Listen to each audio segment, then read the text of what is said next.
बिहारी श्री हरदास जया एकादशी व्रत कथा। गांडीवधारी अर्जुन ने कहा, हे भगवान, अब कृपा करके आप मुझे माघ माह के शुक्ल पक्ष की एकादशी के संबंध में भी विस्तार पूर्वक बताएं। शुक्ल पक्ष की एकादशी में किस देवता का पूजन करना चाहिए तथा इस एकादशी के व्रत की क्या कथा है, उसके करने से किस फल की प्राप्ति होती है। भगवान श्री कृष्ण ने कहा, हे अर्जुन, माघ माह के शुक्ल पक्ष की एकादशी को जया एकादशी कहते हैं। इस एकादशी के उपवास से मनुष्य भूत प्रेत पिशाच आदि की योनि से मुक्त हो जाता है। अंततः इस एकादशी के उपवास को विधि अनुसार करना चाहिए। अब मैं तुमसे जया एकादशी के व्रत की कथा कहता हूँ, ध्यान पूर्वक श्रवण करो। एक बार देवताओं के राजा इंद्र नंदन वन में भ्रमण कर रहे थे। चारों ओर किसी उत्सव के समान वातावरण था। गंधर्व गायन कर रहे थे तथा गंधर्व कन्याएं नृत्य कर रही थी।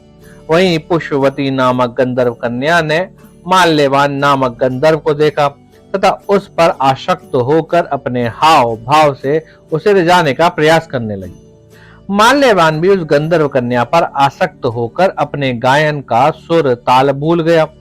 इससे संगीत की लय टूट गई तथा संगीत का समस्त आनंद क्षीण हो गया। सभा में उपस्थित देवगणों को यह अत्यंत अनुचित लगा। यह देखकर देवेंद्र भी रुष्ट हो गए। संगीत एक पवित्र साधना है, इस साधना को भ्रष्ट करना पाप है। अंततः क्रोधवश इंद्र ने पुष्पवती तथा माल्यवान को श्राप दे दिया। संगीत की साधना को पवित्र करने वाले माल्यवान और पुष्पवती, तुमने देवी सरस्वती का घोर अपमान किया है। अंततः तुम्हें मृत्यु लोक में जाना होगा। गुरुजनों की सभा में असम्य एवं लज्जाजनक प्रदर्शन करके तुमने गुरुजनों का भी अपमान किया है। इसलिए इंद्रलोक में तुम्हारा रहना अब वर्जित है। अब तुम अधम पिशाच असमयी के समान जीवन व्यतीत करोगे। देवेंद्र का श्राप सुनकर वह दोनों अत्यंत दुखी हुए तथा हिमालय के पर्वत पर पिशाच योनि में दुख पूर्वक जीवन यापन करने लगे। उन्हें गंध रस स्पर्श आदि का तनिक भी बोध नहीं था। वहीं उन्हें असहनीय दुख सहने पड़ रहे थे।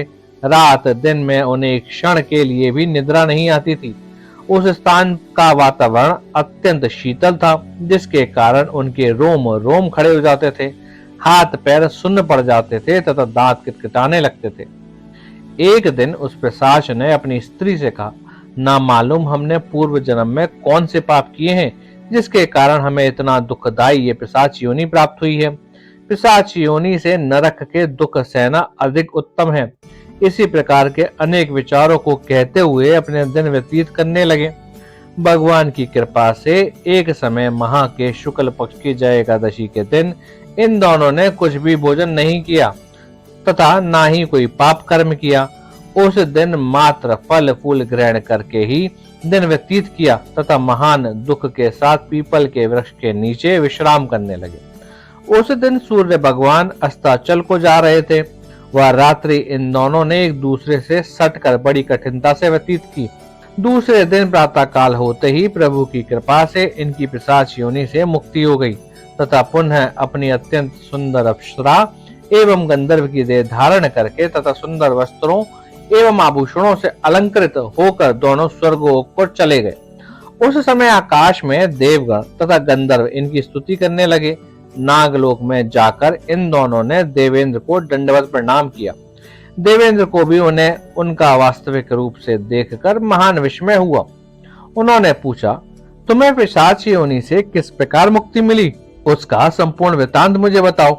देवेंद्र की बात सुन माल्यवान ने कहा, हे देवताओं के राजा इंद्र, श्री हरि की कृपा तथा जया एकादशी के व्रत के पुण्य से हमें पिशाच योनि से मुक्ति प्राप्त हुई है।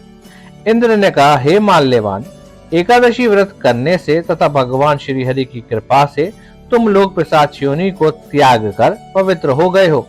इसलिए हमारे लिए तुम भी वंदनीय हो, क्योंकि भगवान शिव तथा भगवान विष्णु के भक्त हम देवताओं के वंदना करने के योग्य हैं। अंततः आप दोनों धन्य हैं। अब आप प्रसन्नता पूर्वक देवलोक में निवास कर सकते हैं। हे अर्जुन, इस जया एकादशी के उपवास से कुयोनि से सहज ही मुक्ति मिल जाती है।